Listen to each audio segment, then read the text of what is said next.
All right, on that note, I'll get started. To echo what was just said, we're from UNBC. My name's Anna, this is Rachel, and this is Chloe from the geography program. Today we're gonna give a presentation on improving urban mobility in Banff. So, I'm sure you've already heard this, but the problem is that Banff is an absolutely gorgeous place to go, and it's got so many incredibly cool things going on there that everyone wants to be there. Everybody wants to be in one small place. There's never enough room for all those people. There's not enough parking. You get too many people on the roads. You've got congestion for both tourists and people who live there, resulting in a lot of congestion problems on the roads.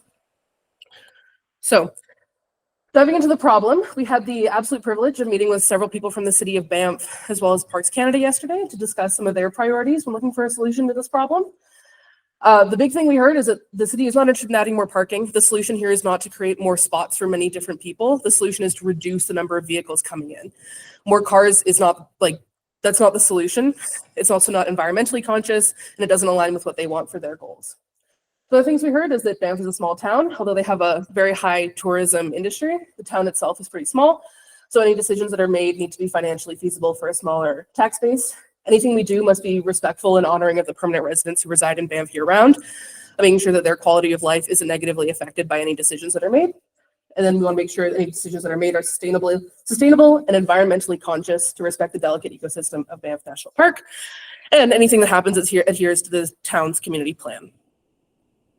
So with all of that in mind, we kind of took a step back. If there was a nice, clean, obvious solution, it would have been done already. This problem is not a new thing. It's been going on for several decades. So we took a step back and went, okay, well, if I am just a person in a car and I don't want to take transit, maybe why don't I want to take transit? And the one that I always think of as a person who likes to haul a lot of stuff with me is I like to just bring things. And then I don't want to bring all of my things everywhere all the time. So I like to leave them somewhere in my car where I can lock them and then I know they'll be there when we get back. So what would be a small grassroots change that could be done that's financially feasible, aligns with all these things, small carbon footprint, doesn't cost $1 million, could be done soon? Public locker rentals. That's what we landed on. So this would promote mass transit to Banff. It allows visitors to bring as much stuff as they want, lock it somewhere, know it's safe, come back later, umbrella, shopping, coat, whatever it is. It could also allow frequent visitors of the park's attractions to leave all of their gear in Banff for the season, so they don't have to keep, I wouldn't want to take a bus with my skis. That sounds miserable. So you do, car in once, lock up your skis. They're there for the next time you have to go. This would have a low environmental impact because, we'll show some photos later. They're pretty small. They don't have a large actual geographic footprint. And, there's no carbon emissions outside of the small amount of electricity that takes to run the terminals these lockers are based on. And they can actually be quite beautiful. You can turn them into art pieces. So it will not affect the natural beauty of Banff. They're low cost, especially compared, we heard yesterday that a single spot in a parkade can cost $80,000. We could not get anyone to call us back about how much these things cost because it was a Friday night when we were trying to figure this stuff out, but we do know it's not that expensive. So, and from what we could tell, it's a pretty in-demand service in Banff. There's only 2 services. We'll show you on the map that currently offered in Banff. When we were looking, we saw some very funny Reddit posts. We're looking where to store your stuff in Banff, and my personal favorite, which says, hide it in the woods and hope nobody takes it. So. Before I pass her off to Rachel, who's going to talk a little bit about how we decided the areas we thought would be good for this, I kind of want to go over the main goals we had for this, which is the first one, the biggest one, is make these small incremental changes in transit culture. You can't shift everybody to transit overnight. If we could, we would have solved this problem already. So what small things can we make on the ground that will make it easier for people and remove those barriers that people think or feel that they're facing to taking transit? This will also, in the city of Banff, promote active transportation by eliminating obstacles. I don't like walking around when I have all of my stuff on me. I have to do that at the university and it sucks. So what can we do to make that easier? It would also increase tourism in Banff by creating easy storage for people using the park. Again, with your skis or your hiking poles, it's easier to come into lunch if you know you have somewhere safe to put them.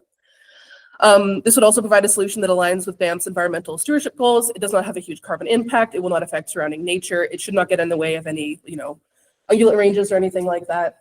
And it's, a bit of a pipe dream, but you could have it in place as early as peak season 2025. A lot of these things are prefab. You order them and they get shipped over from Europe, and you literally plunk it down and plug it in, and they're ready to go.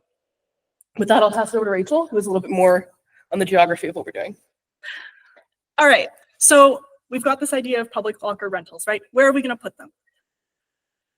Realistically, we kind of thought we'd pick a few places for a pilot and then track the usage data, see if it works, and then you can easily scale it up or move them around if you're finding that they're not in the locations that you want. So with the data that we had, we looked at what would be some criteria for a good place for something like this to go.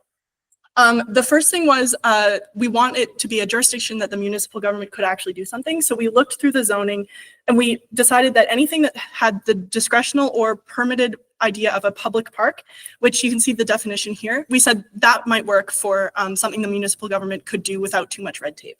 We also said we want it to be close to public transit, so 100 meters of a bus stop, and we started with the downtown core.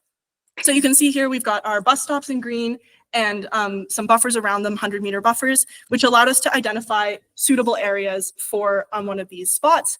And then we zeroed in on the stop by the high school that has a lot of the out-of-town bus people dropped off right at that stop. And so we zeroed in on this green area. It's a little hard to see, but this area right here where we said, okay, that's our priority area in the downtown area.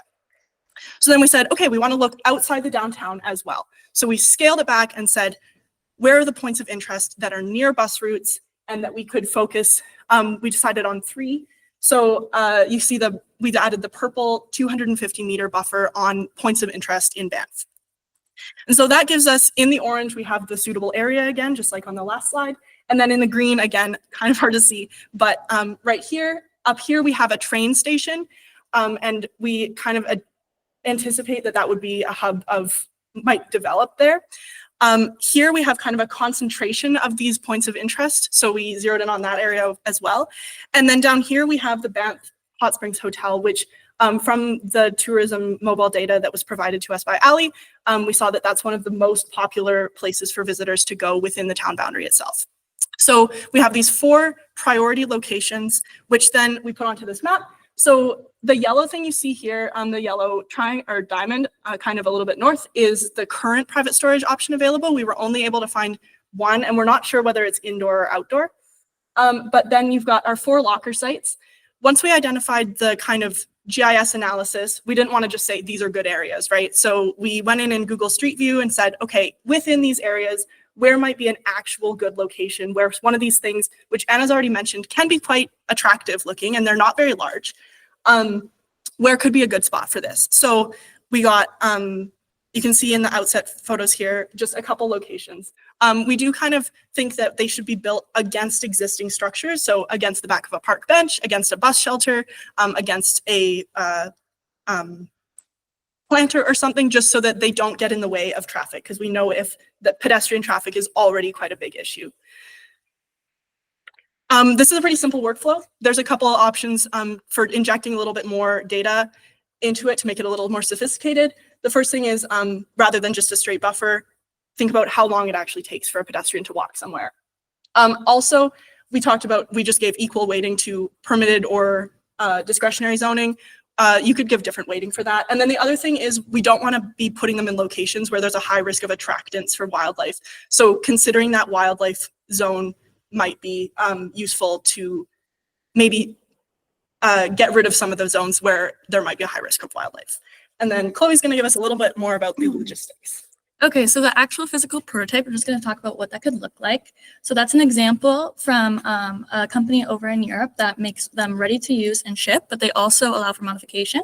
So they're made of like powder-coated metals and stainless steel, so they're very vandal-proof, you know, safe and secure for the visitors to store their stuff.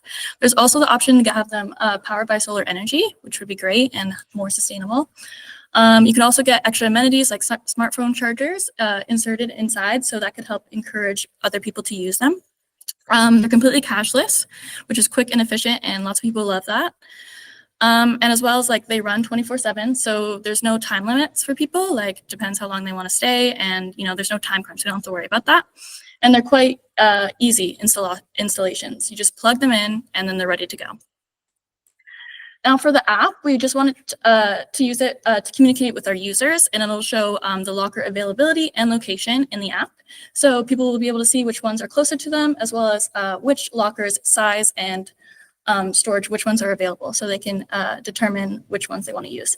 It'll be a cloud-based software, and then we'll also be able to collect usage data, determine which locations are popular and how often they are full. In conclusion, like we said, there isn't one solution to any problem. We believe that we'll need lots of small changes to make a big difference. Our overall goal is just to reduce the amount of personal vehicles in the main in downtown Banff. And we want to encourage people to use public transportation, especially all the Calgary Day users. As someone who has been one myself when I lived here, I think this is a great idea, and will encourage local people to store their gear. Yeah, so this is just one small step towards a big change. Thank you guys, and we look forward to your questions.